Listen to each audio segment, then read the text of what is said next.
الحمدللہ وحدہ والصلاة والسلام علی من لا نبی بعدہ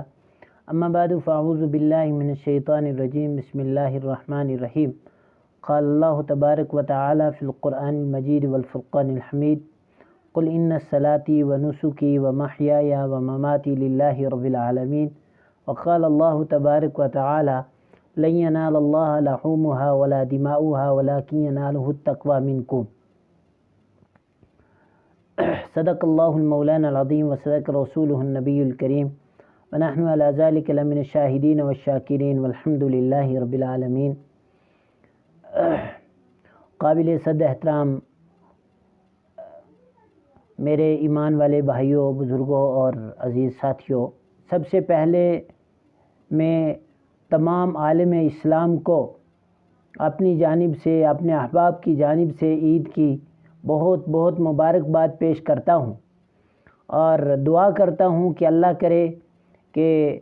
یہ عیدیں، یہ ایام پورے عالم کے لیے امن اور سکون کا گہوارہ ہوں اور امن اور سکون کا ذریعہ بنے۔ اللہ پاک کا بےحد احسان، اس کا کرم ہوا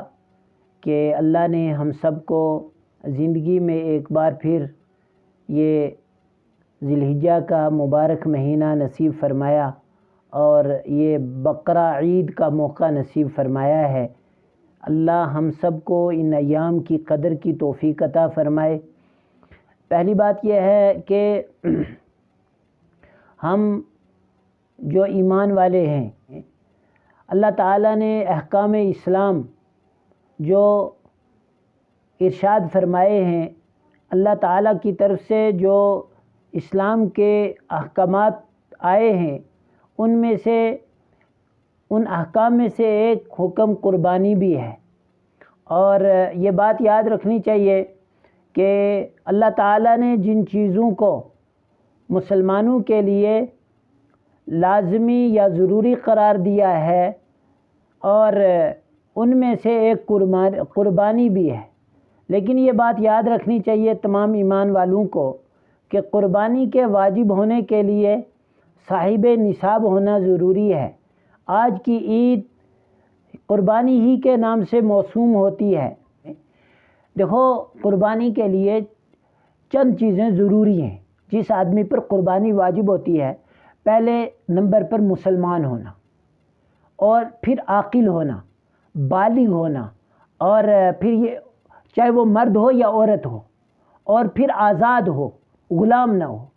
تو یہ چیزیں ایسی ہیں کہ جن لوگوں پر قربانی واجب ہوتی ہے۔ اب واجب ہونے کے لیے ضروری کیا ہے؟ اس کا صاحب نصاب ہونا ضروری ہے۔ اور صاحب نصاب ایک ہے زکوٰۃ کا صاحب نصاب ہونا، اور ایک ہے قربانی کا صاحب نصاب ہونا۔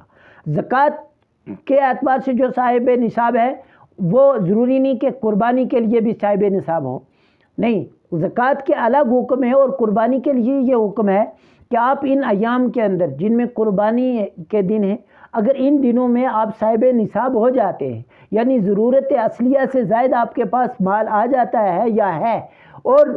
وہ اس کی مقدار جو ہے 52.5 تولہ چاندی یا 7.5 تولہ سونا تک پہنچ جاتی ہے، اور یا اس کی یا ملا کے اس کے برابر آپ کے پاس اس کی قیمت ہے، یعنی آج کے اعتبار سے اگر دیکھا جائے تو کل ملا کے خلاصہ کے طور پر آپ یہ جان لیجئے کہ جس آدمی کے پاس کم و بیش 44,500 روپیہ موجود ہے نقدی کی صورت میں، یا اتنی مالیت رکھتا ہے وہ ضرورت اصلیہ سے کسی چیز کے اوپر، یا مال تجارت اس کے پاس اتنا ہے، تو اس کے اوپر قربانی واجب ہوگی، چاہے عورت ہو کہ مرد ہو۔ اور ایک بات یاد رکھنی چاہیے اس میں، جیسے آپ نے سوال میں پوچھا کہ بہت ساری عورتیں مستورات اپنے زیور کے اعتبار سے یا اپنے مہر کے پیسے کے اعتبار سے مالدار ہوتی ہیں، اور وہ یہ سوچتی ہیں کہ ہمارے خاوند نے قربانی کر دی تو سب کی طرف سے ادا ہو گئی۔ نہیں، یہ بات یاد رکھنی چاہیے اور ہمیشہ یاد رکھنی چاہیے کہ قربانی کے لیے ہر آدمی خود مختار ہے اور اس کے اوپر واجب، اگر خاوند صاحب نصاب ہے اس کے اوپر الگ سے قربانی واجب ہوگی، اور بیوی صاحب نصاب ہے تو اس کے اوپر الگ سے واجب ہوگی، اور اگر بچوں میں کوئی صاحب نصاب ہے تو اس کے اوپر الگ سے قربانی واجب ہوگی۔ اس بات کو یاد رکھنا چاہیے۔ پہلے تو ہمیں ان ایام کے اندر جن چیزوں کا خیال رکھنا ہے وہ تو عمومی طور پر ہم یہ سمجھتے ہیں کہ یہ قربانی کے دن ہیں، اور ان قربانی کے دنوں میں ہم آپس میں ایک دوسرے کے ساتھ میل جول کے ساتھ رہیں، جہاں یہ تو ہمیں پوری زندگی یاد رکھنا ہے کہ الفت محبت کے ساتھ رہیں۔ ان ایام کے اندر یہ کوشش کریں کہ ہمارے ہر وقت ہم اللہ کی یاد میں رہیں، ہماری زبان رطب اللسان رہے اللہ کے ذکر میں، اٹھتے بیٹھتے چلتے پھرتے سوتے اور کھاتے ہر وقت ہم اللہ کو یاد رکھیں، کیونکہ یہ بہت فضیلت والے دن ہیں، اور یہ یادگار ہے حضرت ابراہیم علیہ نبینا علیہ السلام کی، کہ جب آپ نے میدان مینا کے اندر حضرت اسماعیل علیہ السلام کو قربان کرنے کے لیے لٹا دیا تھا، اور اللہ کی طرف سے جو آپ کو حکم ہوا تھا کہ آپ اللہ کے راستے میں اپنے بیٹے کی قربانی کیجئے، وہ ایک امتحان تھا حضرت ابراہیم علیہ السلام کے سامنے اللہ کی طرف سے، لیکن آپ نے کوئی پرواہ نہیں کی اولاد کی، اور اللہ کے حکم کو پورا کرنے کے لیے ان مبارک ایام میں حکم کے مطابق آپ مینا میں پہنچے ہیں۔ وہاں اپنے بیٹے کی قربانی کرنے کے لیے آپ نے بیٹے کو لٹا بھی دیا ہے، اور جب آپ نے پورا زور بھی لگا دیا، لیکن اللہ کی طرف سے حکم نہیں تھا گردن کے کٹنے کا، تو بہرحال اللہ تعالیٰ نے حضرت ابراہیم علیہ السلام کو وحی کے ذریعے بتا دیا کہ ہم نے آپ کو ثابت قدم پا لیا، ہم نے جو حکم دیا آپ نے اس کو پورا کر لیا ہے۔ تو ایکچولی اگر سمجھا جائے تو یہ حضرت ابراہیم علیہ السلام کی ایک سنت ہے، جیسا کہ نبی کریم صلی اللہ علیہ وسلم نے حضرات صحابہ کرام رضوان اللہ علیہم اجمعین سے فرمایا کہ یہ تمہارے ابا ابراہیم کی سنت ہے۔ اور یہ بات یاد رکھنی چاہیے کہ جن لوگوں پر اللہ نے یہ موقع عنایت فرمایا ہے کہ قربانی واجب ہو جاتی ہے، ان کو قربانی کرنی چاہیے، لیکن ساتھ میں یہ بات یاد رکھنی چاہیے کہ ہمیں قربانی کرنے میں فائدہ کیا ہے، اور قربانی اللہ تعالیٰ نے ہم جیسے لوگوں کو یا ایمان والوں کو یہ حکم کیوں عطا فرمایا ہے۔ اس کی وجہ یہ ہے کہ ہم ان عید کے موقعوں پر یہ دیکھیں کہ اللہ تعالیٰ نے یہ حکم امیروں کو دیا ہے کہ جس طرح امیر اپنے گھر میں ہر دن کھانے کے اعتبار سے پینے کے اعتبار سے فراوانی اختیار کرتے ہیں،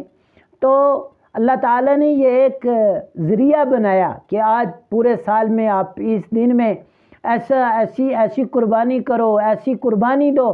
کہ آپ کی اس قربانی کے اندر، آپ کے حصے کے اندر آپ کے مسکین بھی، آپ کے رشتہ دار بھی، آپ کے پڑوسی بھی شامل ہو جائیں، اور جو نہایت ہی ایسی زندگی گزار رہے ہیں کہ جن کے پاس کھانے کو پینے کو آسائش کا اتنا ساز و سامان نہیں ہے، ایک دن آپ ان کو بھی شامل کرو اپنی آسائشوں میں، تاکہ وہ بھی برابری کا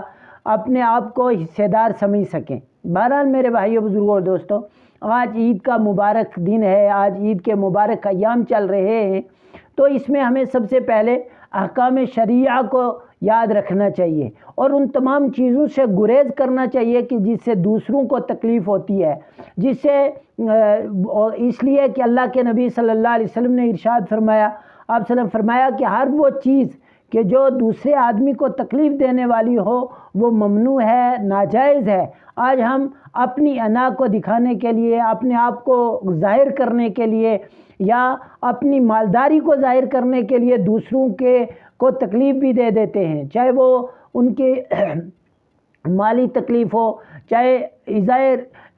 جسمانی ہو، چاہے ایذائے لسانی ہو۔ تو یہ ساری کی ساری چیزیں یہ عید کے مواقع اور یہ قربانی کے مواقع اس چیز کی یاد دلاتے ہیں کہ ہمیں دوسروں پر اثار اور قربانی پیش کرنی ہے، نہ کہ دوسروں کو تکلیف میں مبتلا کرنا ہے۔ اور یہی درس جناب محمد الرسول اللہ صلی اللہ علیہ وسلم نے ہمیں دیا ہے، تو یہ خوشی کے موقع اللہ نے رکھے ہیں۔ تو بہرحال اس عید کا بہت بڑا اور سب سے اہم پیغام یہ ہے کہ امیر غریب چھوٹا بڑا سب برابر ہو جائیں، اور اللہ کے احکامات کو پورا کرنے میں جب سارے برابر ہیں تو پھر یہ دنیا کی نسبت سے بڑا اور چھوٹا ہونا، امیر اور غریب ہونا، یہ کوئی معنی نہیں رکھتا ہے۔ اس وجہ سے ایک تو میں آپ تمام حضرات کو اس مبارک موقع پر، عید کے مبارک موقع پر اپنی طرف سے یہ عید کی مبارکباد پیش کرتا ہوں، اور آپ حضرات کے سامنے یہ عرض بھی کرنا چاہتا ہوں، جیسے کیا بھی، کہ اس عید کے موقع پر ہم بالخصوص اپنے پڑوسیوں کو، بیواؤں کو، یتیموں کو، مسکینوں کو یاد رکھیں کہ اگر ہمارے گھر میں قربانی کے بعد کچھ بھی نہیں بچتا ہے تو کوئی پرواہ نہیں ہے، ہمارا پڑوسی اور ہمارا مستحق جو افراد رہتے ہیں ان تک ہمارے حصے ضرور پہنچنے چاہیے، اور اس میں ہم بہت خیال رکھیں۔ ہمیں تو اللہ تعالیٰ نے جن لوگوں کو فراوانی دے رکھی ہے تو وہ سال بھر کھانے کے اعتبار سے، پینے کے اعتبار سے، پہننے کے اعتبار سے برابر ہی رہتے ہیں، لیکن یہ عید کے موقع اس چیز کا سبق سکھاتے ہیں کہ ہمیں عید کے موقعوں پر اپنے پڑوسیوں کا، بیواؤں کا، یتیموں کا اور مسکینوں کا کیسے خیال رکھنا ہے۔ تو ایک تو یہ ہمیں سبق شریعت دے رہی ہے کہ ہمیں زندگی کیسے گزارنی ہے، اور اس کے ساتھ ساتھ میں ایک بات ضرور عرض کرنا چاہوں گا کہ آج ایک آدمی ظاہری طور پر اپنے مال کی قربانی دے رہا ہے تو اس کو یہ بھی یاد رکھنی چاہیے کہ مجھے اپنے نفس کی بھی قربانی دینی ہے۔ نفس کی قربانی ہم نیت کے اعتبار سے مخلص ہوں، ہماری قربانی کرنے کی نیت یہ نہ ہو کہ لوگ کہیں گے فلاں آدمی نے بکرا ذبح کر دیا، فلاں آدمی نے میڑا ذبح کر دیا، وہ بڑا امیر ہے۔ نہیں، ہمیں اس کے لیے نہیں۔ حدیث پاک کے اندر آتا ہے کہ اللہ صرف تمہاری نیتوں کو دیکھتے ہیں، تمہارے ارادوں کو دیکھتے ہیں، نہ کہ تمہارے خون بہانے کی اللہ تعالیٰ کو ضرورت ہے، نہ تمہارے گوشت کی اللہ کو ضرورت ہے۔ اللہ تعالیٰ تو دل کے ارادے کو دیکھتے ہیں کہ میرے بندے نے میرے حکم کو کس ارادے سے، کس نیت سے مانا ہے۔ تو اس وجہ سے اس چیز کا خیال رہے کہ ہمیں جو اللہ نے یہ حکم دیا ہے، جن لوگوں کے اوپر قربانی واجب ہے، تو وہ لوگ کوشش کریں کہ میری قربانی میری اللہ کی رضا کے لیے ہو، میرا قربان کرنا میرے اللہ کی رضا کے لیے ہو، اور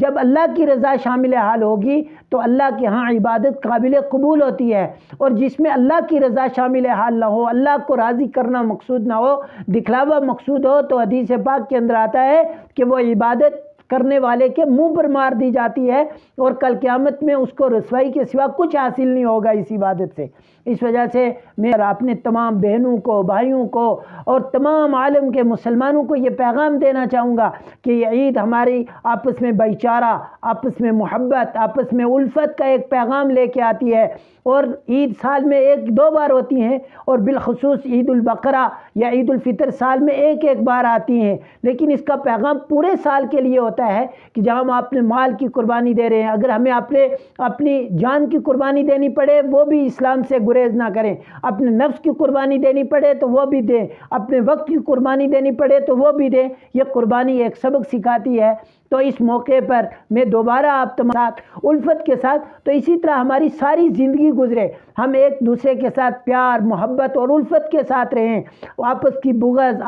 آپسی کینہ، آپسی لڑائیاں، آپسی ناچاکیوں کو ختم کریں، اور آپس میں مہر و محبت اور الفت کے ساتھ زندگی گزاریں، اور یہی دین اور ایمان سکھاتا ہے، اور ان کا مرتبہ دیگر دنوں کے مقابلے میں بہت افضلیت والا ہے۔ اللہ تعالیٰ کہنے سننے زیادہ عمل کی توفیق عطا فرمائے۔ السلام علیکم ورحمۃ اللہ وبرکاتہ۔